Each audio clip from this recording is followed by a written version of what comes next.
Hello everyone, and welcome to the Divorced Dad Diaries, and I'm your host, Stéphane Jutras.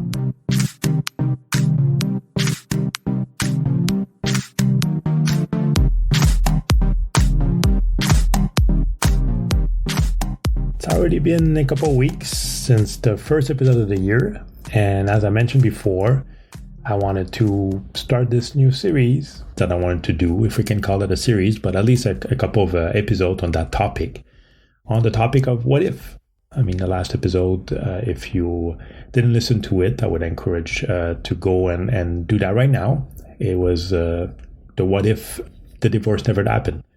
And as I mentioned in the last episode, the idea here was to kind of maybe reflect back on what if, like, all this never happened. What if you never got divorced? Or what if you stayed together and just moved on and went on together, married? What would have happened? I mean, what would have been the impact on the different areas, money-wise, with the kids, your love life, I guess, and everything related to that. So that was the idea, and the next couple of episodes will be basically discussing some of the topics about that. So as of today, the topic I wanted to maybe talk about is money.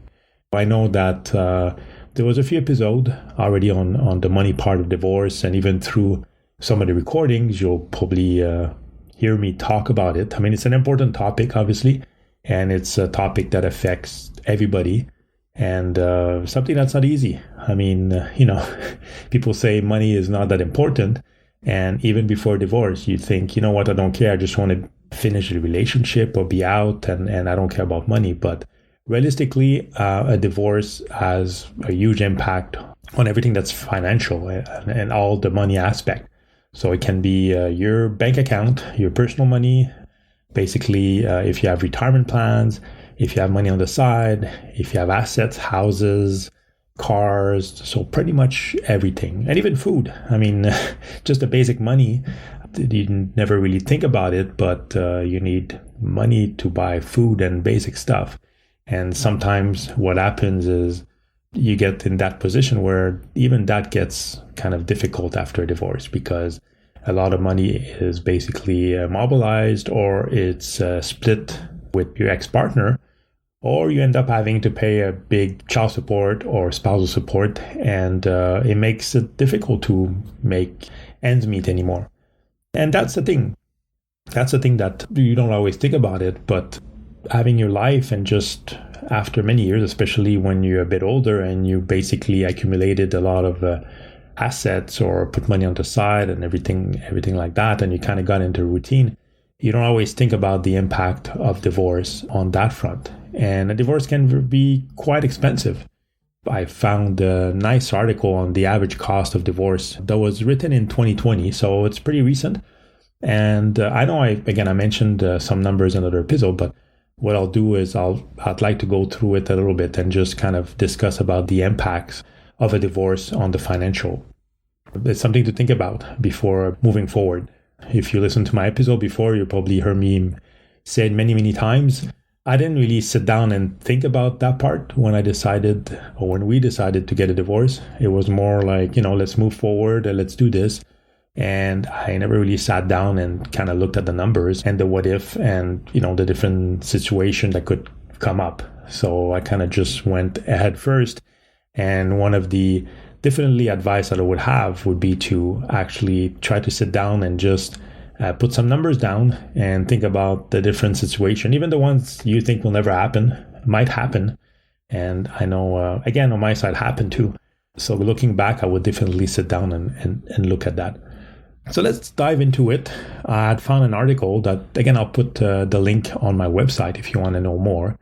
But it's an article, actually the article is on the Motley Fool website. So if you go on fool.com, it's called The Average Cost of Divorce in 2020.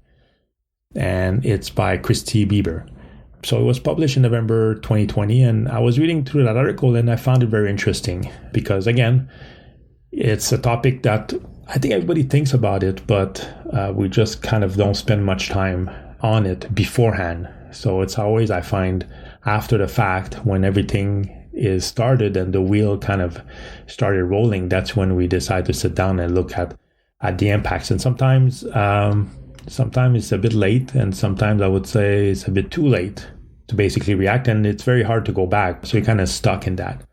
So what they did in that article, they kind of pulled out some statistics and did some surveys and got some numbers which are pretty interesting. So they came up first with the key findings, like the average cost of a divorce is about $13,000, and the median cost is $7,500.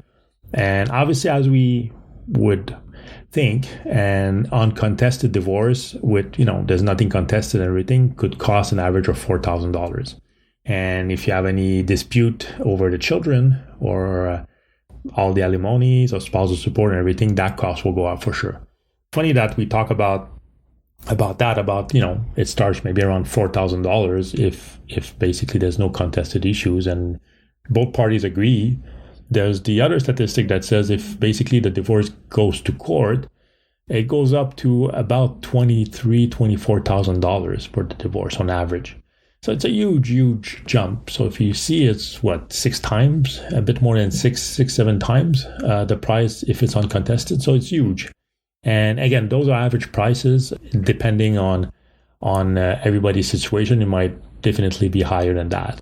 So that's kind of just the average of a normal divorce. Also, what's interesting and what they put in there is that basically the average time for divorce, because that's a question that I also get all the time, how long does it take for divorce? And people sometimes want to do it quickly. So they get in and say, oh, you know what? I want to have that done in a couple months. And I thought that was something possible, and that's something that can be quick. But at least here in Canada and from where I as well in the US, it's definitely not the case.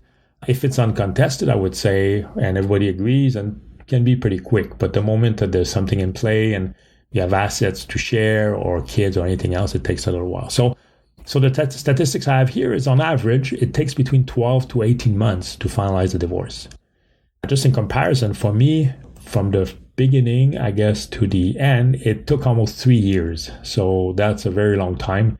The problem during those 3 years is nothing is settled. So depending what the arrangements are, you can be stuck paying a bunch of different things until everybody agrees, and it gets very complicated until you get an agreement on both sides to see what you pay and how and when and all this stuff. So 12 to 18 months is quite a long time. And obviously the kind of obvious thing that they put in there is basically divorced men and women have less money, for the retirement plan as well and everything on the side. So which is obvious. If you have something you don't think about, but if you have any retirement plans or any money on the side, this also usually gets in the picture for separating the assets. So it's something that you have to think about. So another question I know we talked about before, one of the popular questions, how long does a divorce take? And as we saw, can go average between 12 to 18 months.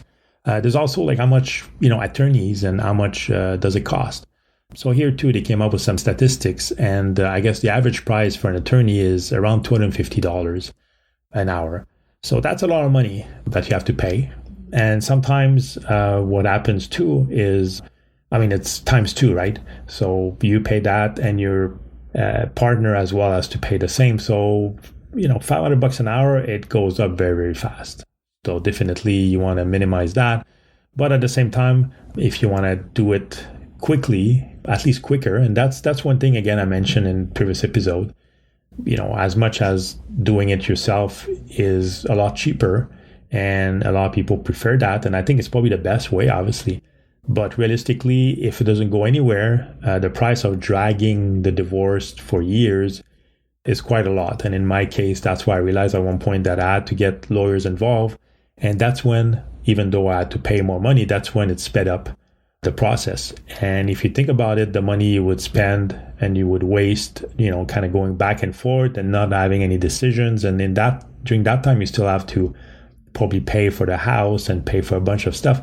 If you calculate that versus, paying your lawyer and having someone really kind of push this, sometimes it's worth it so that it's finished earlier.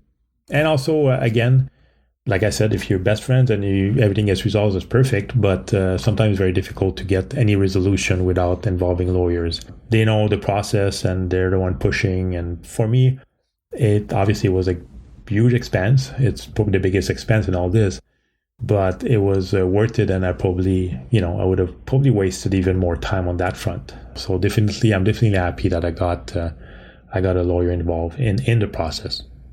So those are the usual costs that people talk about.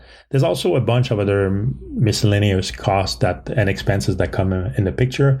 Like I said, there's those indirect costs that I was talking about. Until we got an agreement, someone had to pay for the house, even if I had an apartment. So for example, I had to pay for the house and the apartment and a bunch of the expenses because my ex-wife wasn't working. So those are definitely expenses that add up. And hopefully when you get the agreement, you can list them up and they get divided at the end and you get a bit of that money back. But sometimes that's not the case. So definitely that's an expense. The mediation cost, I know we had started with mediation, and that also it's kind of a big cost as well. Not as expensive as lawyers, but it can be expensive. Here in Canada, we actually have, if you have kids, I think they give you maybe, I don't remember, like 5 hours free of mediation. So basically you can go for mediation. I think it's 5 hours. After that, you have to pay, but those are paid by the government. Other fee expenses you don't think about, forensic accountants. I mean, if you think that your spouse is hiding assets and things like that, you can always hire one of those and they start digging up and see what's happening. Another expense as well that you don't think about, you pay your house, but refinancing all the loans and everything else, the house, if you have any loans and things like that, this also is a big expense. If you decide to sell the house, it's okay. If you decide to refinance the house, there might be costs associated with that. And like I said, if it takes time, you still have to pay the mortgage. And, this also can add a bunch of expenses on top of that. And obviously the relocation. So most of the time what happens is one person either leaves and gets an apartment. So that's also extra costs that add to it that are not part of the budget. And usually, again, if you have a house for at least a certain amount of time, those fees and the apartment and the house have to be paid at the same time. So that's something to take into consideration as well when you go through that. I mentioned before about the retirement accounts and what you have, pension plans that we have here as well, and retirement plans that we have here in Canada. Those as well are affected. So the government automatically will kind of recalculate as well and do the split for the retirement money that they give you once you reach retirement age. And also if you have any private retirement plan as well, this would have to be also divided. In theory, again, if it's part of the agreement, this would have to be divided. So that's another cost you don't think about. The older you get, if you have more money on the side, sometimes it's very difficult. I mean, you might have quite a lot of money on the side. You can have $500,000, $1 million, and like half of it basically is gone as well. So that's also something to take in consideration. There was a few other studies I mentioned also in that article that talk about the wealth. So we talk about, the what if, and if I didn't go to divorce, and I'll talk a bit more about it after this. But if I look at statistics, it's really have shown that divorce can cause an average of 77% drop in wealth. So when you think about it, I mean, again, there's obviously the cost of not being happy in a relationship and being with someone and, not wanting to be with that person, not being happy. But at the same time, if you look at the money-wise, obviously, if you go through a divorce, you will be poorer most of the time. At least one of the party, I guess. But yeah, I was really surprised when I saw that statistic about there's a 77% drop in wealth, which I shouldn't be surprised because I went through that and I have to confirm that definitely it had a huge impact on, with everything that happened, everything that had to be paid. And again, if there's one person that doesn't work as well, like in my case, I was kind of paying for two lawyers as well, basically mine and my ex-wife's lawyer at the same time, indirectly, in the house, the apartment. So yeah, you burn a lot of the money that maybe you put on the side.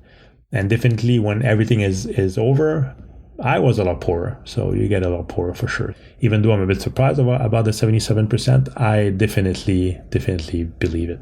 So all that said, what if I never got a divorce? What if I would have just continued with my life at that point? If we look at the money side, as we can see, that would have been a lot better and richer on that side. I mean, again, a lot of the waste of money for lawyers and things like that would have been basically still in the account, all the savings and everything else. And that money maybe would have been spent on traveling and on the kids, on yourself, and everything, even the cushion, we talk about retirement plan, obviously a lot more money when retiring and all the investment and everything else at the same time too. Always, yeah, we would still have all this money on the side. If I look on my side for the house, for example, if people have a house, well, either your house, like my house was almost paid. So that would have been another thing, right? Instead of basically starting from zero and live in an apartment and getting a new place, well, the house is almost paid and you get at one point a house that is paid and all the extra expenses, all the extra money goes to something else. So definitely the wealth, like I said before, the family wealth would have been much better in that situation. And yeah, it would have improved. And I think even to the point that, could have done a bunch of traveling and could have even maybe buy another property somewhere else or retire early as well. And it's something I didn't talk about. And maybe I'll spend some time in a future episode talking about retirement, because we talk about divorce and the impact and everything else. But if we look at long term, for example, for me and for a lot of people, you plan your retirement age, you want to retire at a certain age and you kind of work towards those goals. And getting a divorce actually pushes that back quite a lot. Sometimes it's like, you know what, I want to retire when I'm 55 and enjoy the rest of my life. But having a divorce and all the expenses and all the money and things like that really put everything back in perspective. And at this point, you're thinking, well, probably adds another 10 years that I have to work just to maybe get back to the point you were. And sometimes even more than that. I mean, it could be many, many more years. So it's also something to think about. If you go through a divorce, it's something to keep in mind that your retirement plans and age and everything else might basically have to be reconsidered and kind of replanned. That's why I also understand, like, some people decide, you know what, they don't want to go through it and just decide to stay in an unhappy marriage and just go on with that because they're not happy, but at least all the other goals, money-wise, everybody's comfortable and they can enjoy life, and also they can retire early and just enjoy life early at that point and not have those kind of stress. So it's a choice that people make. Again, a valid one, like I said, is more than just one thing to look at. And sometimes people can be very impulsive, kind of not thinking about everything. But like I said before, if I would have gone back, I would have sat down and think about all those things. So that said, what if I was back at that point and was able to make the choice again? Would I do anything differently? No. It's an easy answer. Even looking at all the money part and what the impacts and everything that happened. Luckily on my side, I was able to get back on my feet and very lucky to be in a good position at the moment. I know it's not the case for everybody. And actually, a lot of people might still be struggling. And that's why we talk about mental health after that. And even you hear some stories about husbands that, they pay so much in child support and spousal support, they have no more money to live. And that's the thing. Sometimes I remember having those discussions and putting numbers on paper at the beginning. And you think most of your money goes basically to your ex-partner and there's not much left for you to live on. And sometimes you kind of think it's not fair. And definitely, like some of the numbers I've seen, I think it's not fair as well. But yeah, I guess that's how it is. And that's why it's something to think about. And that's why I know there's even people that decide, you know what, instead of me having to pay that much money to my ex-wife or my ex-partner, what I'll do is just basically quit my paying job, because they have a very good paying job, but pretty much all the salary goes to their ex-spouse. So what they do is they quit that job and they get a minimum wage job. And yeah, they don't get as much money as they had before, but at least they don't necessarily have to pay as much to their ex-partner, and they can't on that front. Is it something that people can do? No. And again, it doesn't guarantee that you won't have to pay the money you have to pay, but definitely as people losing their jobs and things like that, that's sometimes a way for the dad to kind of sit down and reconsider, and the dad and mom and the couple to kind of look at how the money will be and kind of reconsider the amounts and recalculate everything. So that's probably one of the only things, because obviously if you have to pay $5,000 a month and you're making $2,000 a month with your new job, it's impossible to do. So you still need money to live on and to eat. So what happens? People go back to court and this gets recalculated based on your salary. So yeah, there's some people sadly that decide to go that way. And I say sadly, again, I understand at one point when all your money is going on the other side and you barely have anything to live on, I guess, and people get bitter, and divorce makes people sometimes do bad things and bad decisions. So definitely this happens. So the what if on the money side, definitely something to keep in mind before going forward. As I said, I think if you sit down and put a little bit thought into it and put some numbers down and just maybe go with different scenarios, if everything goes well, or if you need lawyers and how long and things like that, if you at least put that down on a paper and have a plan, I think you would be better prepared for what's coming up. I think that's the advice I would probably give. As I said, on my side, the what if I would go back to that point, I would still make the same choice. And I'm happy where I am now. And I'm, again, very, very lucky, and lucky that I can enjoy my time now. It wasn't easy, as you probably heard throughout all the other episodes. That's why there's no shame to say it. And I have no shame to say that I'm happy where I am now, because it was a lot of hard work. I had to dig pretty deep inside me, and went pretty down for a year, for a little while. So I went there, but, kind of looked forward and just kept climbing back and did everything I could to get out of that hole. And I guess that's, I'm an example that it's possible. And I have some friends as well that went through the same thing, and it is possible for sure. It might be hard work, and sometimes, like I said, you don't see the light at the end of the tunnel, but it is possible. That's pretty much the episode for this week. And that concludes the what if about the money. So I hope it was useful for you. And as always, if you have any questions or any comments on the episode, or even any suggestion on what you'd like for me to talk on the show, or if you would like to be maybe a guest on the show as well and tell your story, I would love that as well. I'm trying to get maybe some interviews in the coming weeks and months on interesting topics, at least topics I think would be interesting for you all. So I already had a bunch. If you look back on the episode, I think, in my opinion, very good interviews from different people and different coaches, relationship, and everything else. So definitely you can go back and listen to them if you want. But if ever you have ideas, or people, or you want to get on the show, please don't hesitate to send me an email. So that said, I hope you have a great week. And as always, if you want to reach me, please don't hesitate to send me an email at TheDivorcedDadDiaries@gmail.com. And you can also go on www.TheDivorcedDadDiaries.com, and also have an Instagram page as well that you can reach out to me. You can send me a message over there, Facebook page as well. Don't hesitate. You can always send me a message as well. Go on my website. There's a place as well to leave a message and even a voicemail if you want. So I hope everyone has a great week, and was really nice talking to you again, and stay safe, and talk to you soon. Bye-bye.